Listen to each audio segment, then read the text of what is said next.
Australia went to polls on May 3rd to elect a new federal government, and by late evening it was clear that Prime Minister Anthony Albanese and the Labour government would return to power for a second term. But for the Goan community out here, there was another milestone to celebrate.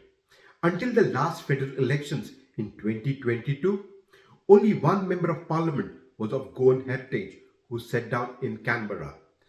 This election, the number has doubled. For the first time, Goan-Australian MPs would be represented on both sides of the political aisles. In Western Australia in Swan division, Labour MP Zaneta Mascarenhas has retained her seat, and this time doing so with an even more bigger mandate. Joining her in the Australian Parliament is political newcomer Leon Rebello from the National Liberal Party, who's won from the McPherson seat in the Queensland's Gold Coast.